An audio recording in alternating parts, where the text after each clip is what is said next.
여호와께서 이와 같이 말씀하시니라. 내 상처는 고칠 수 없고 내 부상은 중하도다.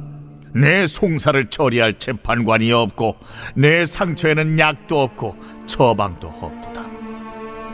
너를 사랑하던 자가 다 너를 잊고 찾지 아니하니 이는 네 악행이 많고 내 죄가 많기 때문에 나는 네 원수가 당할 고난을 내가 받게 하며 잔인한 징계를 내렸도다. 너는 어찌하여 내 상처 때문에 부르짖느냐? 내 고통이 심하도다.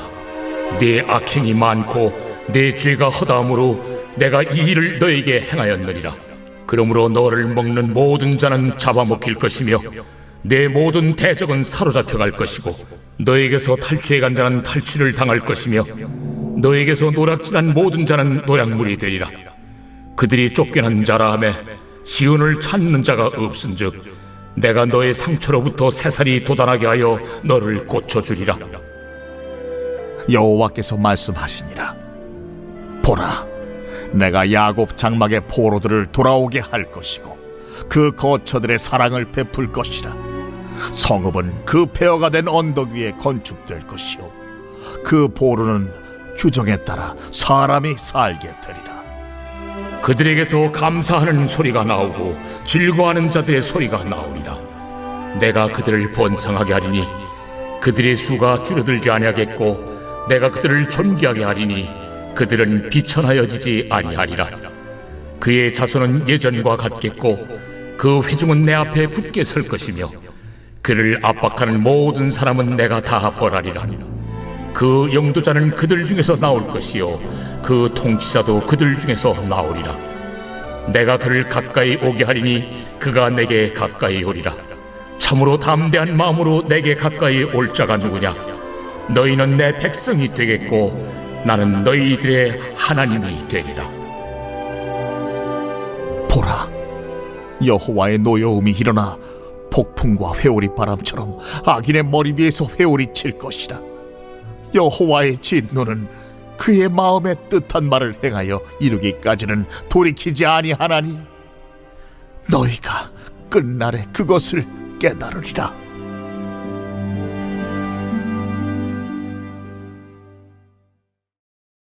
할렐루야.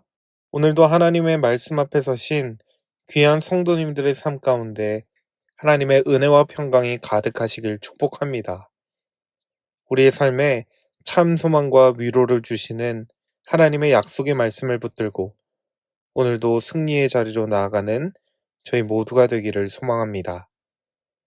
다 함께 말씀을 보시겠습니다. 예레미야 29장까지 예레미야 선지자는 유다와 예루살렘의 멸망을 선고했습니다. 그리고 30장에 이르러 하나님은 이스라엘의 회복을 예고하시며 예레미야에게 이 모든 말씀을 기록하라고 하셨습니다. 30장 2절 말씀에 이렇게 기록하고 있죠. 이스라엘의 하나님 여호와께서 이와 같이 말씀하여 이르시기를 내가 내게 일러준 모든 말을 책에 기록하라. 30장에서 33장까지 이어지는 이 책의 내용은 이스라엘을 향한 하나님의 회복의 메시지를 기록하고 있다고 하여 위로의 책이라고 부릅니다.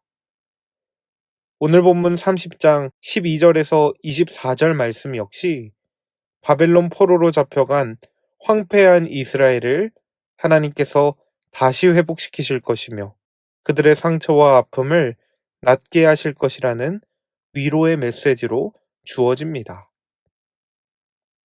먼저 12절에서 16절 말씀을 살펴보면 이스라엘 백성들의 처지가 얼마나 비참한가에 대해 하나님은 비유적으로 말씀해 주십니다.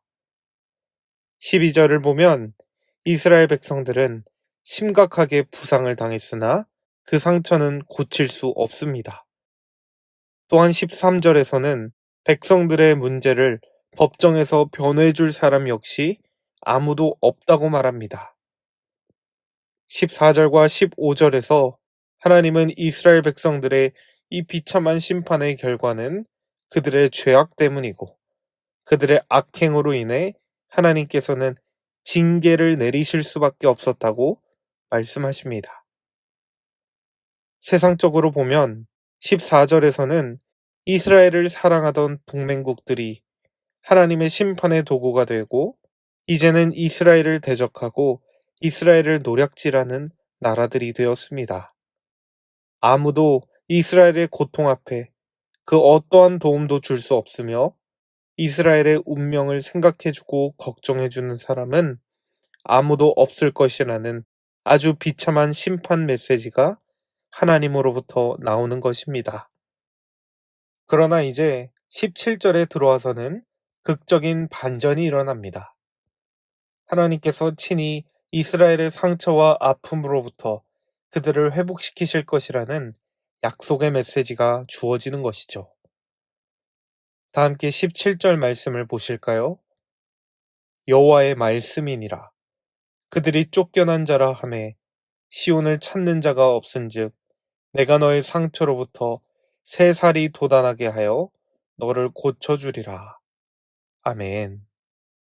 다른 나라들이 이스라엘을 뭐라고 생각하든지 상관없이 하나님께서는 그들을 돌보십니다.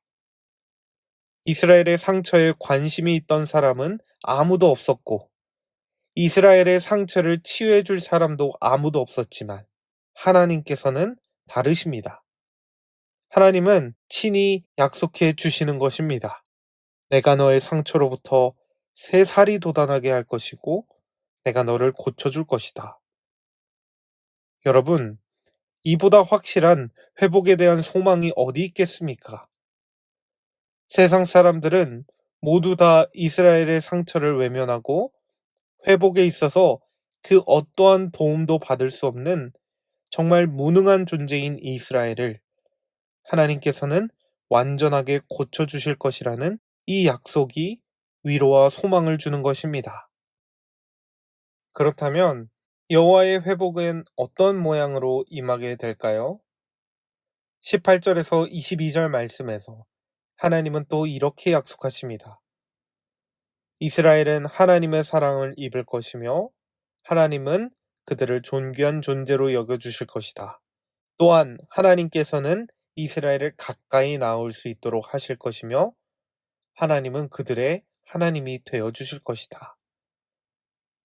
귀한 성도님 여러분, 이스라엘을 회복시키시겠다는 하나님의 약속은 참 아름다운 은혜의 말씀이 아닐 수 없습니다. 약속의 내용 하나하나가 참으로 의미가 있고 은혜가 되지만 오늘은 한 구절에 초점을 맞추어 하나님의 회복의 모습을 살펴보기를 원합니다. 21절 말씀인데요. 다 함께 읽어보실까요? 그 영도자는 그들 중에서 나올 것이요 그 통치자도 그들 중에서 나오리라. 내가 그를 가까이 오게 하리니 그가 내게 가까이 오리라. 참으로 담대한 마음으로 내게 가까이 올 자가 누구냐? 여호와의 말씀이니라. 아멘. 개역개정 성경에는 영도자라고 번역된 단어는 제사장을 뜻합니다. 이 21절의 말씀을 자세히 살펴보자면 이스라엘 가운데서 한 제사장이 나올 것이고 한 통치자가 그들 가운데서 나올 것이라는 말씀입니다. 그리고 하나님께서는 그를 가까이 하실 것입니다. 그러면서 이렇게 물으시는 것이죠. 참으로 담대한 마음으로 내게 가까이 올 자가 누구냐? 여호와의 말씀이니라. 이것을 히브리어 원어에 가깝게 번역하자면 이런 뜻입니다. 내게 가까이 오기 위하여 자신의 목숨을 바꿀 자가 누구냐? 여호와의 말씀이니라. 여러분, 출애굽기를 보면 하나님은 거룩하신 분이기 때문에 아무나 하나님을 볼 수 없고 하나님은 아무나 접근할 수 있는 분이 아니라고 말하지 않습니까? 출애굽기 19장에서는 하나님께서 모세를 통해 이스라엘에게 경고하셨죠. 나 여호와를 보려고 하다가는 많이 죽을 수가 있다. 그러니 여호와를 가까이 하는 제사장들은 그 몸을 성결하게 하라. 여호와가 그들을 칠까 하노라. 거룩하신 하나님은 가까이 할 수 있는 분도 아니고 볼 수 있는 분도 아니라는 것입니다. 그런데 오늘 예레미야의 말씀에서 하나님은 앞으로 장차 너희 중에 나오게 될 제사장과 통치자는 나를 가까이 하게 될 것이다. 그리고 그를 통해 하나님의 회복이 임하게 될 것이라는 약속을 주고 계십니다. 아마도 예레미야 당시의 이스라엘 백성들은 이 약속을 현세적인 아주 유능한 왕의 등장으로 기대했을지도 모릅니다. 그러나 하나님은 메시아로서 이 땅에 오실 예수 그리스도를 약속해 주시는 것입니다. 하나님께서 너무나도 사랑하시는 자신의 독생자 아들 예수 그리스도를 자신의 백성들을 위해 하나님은 예비하셨습니다. 사람으로서는 하나님을 볼 수 없고 가까이 할 수 없으나 자신의 목숨을 대속물로 바쳐 많은 사람들을 하나님께로 가까이 나아가도록 하시는 우리 주 예수 그리스도를 보내주신다는 이 약속의 말씀이야말로 참된 위로와 회복의 말씀이라는 것이죠. 사랑하는 성도님 여러분, 오늘 우리의 삶의 현실이 많은 상처와 아픔들로 고통을 당하고 있다면 오늘도 우리에게 위로와 소망을 주시는 하나님의 말씀을 붙들기 원합니다. 세상적으로 볼 때 그 어떠한 해결책도 없고 그 누구도 나의 상처를 고쳐줄 수 있는 자가 없을지 몰라도 하나님은 분명하게 약속하십니다. 내가 너를 고쳐줄 것이다. 그리고 그 약속은 그리스도 예수 안에서 이미 우리에게 성취가 된 줄로 믿습니다. 우리의 주 예수님이 계시기에 오늘도 우리가 하나님께로 나아갈 수 있는 것이고 하나님께서 우리를 의롭게 여겨주시는 것이고 하나님의 자녀로 나음을 얻게 되는 것입니다. 오늘이라는 하루 속에서 하나님의 사랑을 온전히 누리고 우리 주 예수님의 중보하시는 은혜를 가득 누리며 살아가는 저와 여러분들이 되실 수 있기를 간절히 축복합니다. 다 함께 기도하시겠습니다. 주님, 당신은 오늘도 우는 자의 위로가 되시며 천한 자의 높음과 병든 자의 고침이 되어 주신다고 말씀하셨습니다. 우리에게 유일한 소망과 회복이 되어 주시는 주님을 더욱 깊이 알아가는 이 하루가 될 수 있도록 인도하여 주옵소서. 오늘을 살아가는 저희들의 아픔과 상처, 모든 내면의 어둠까지도 주님 치유하여 주시고 회복시켜 주시옵소서. 이 모든 말씀 우리 주 예수님의 이름으로 기도드립니다. 아멘. 이 시간 주신 말씀을 붙들고 기도하시겠습니다. 그리고 오늘은 교회를 위하여 함께 기도의 자리로 나아가시겠습니다.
있습니다.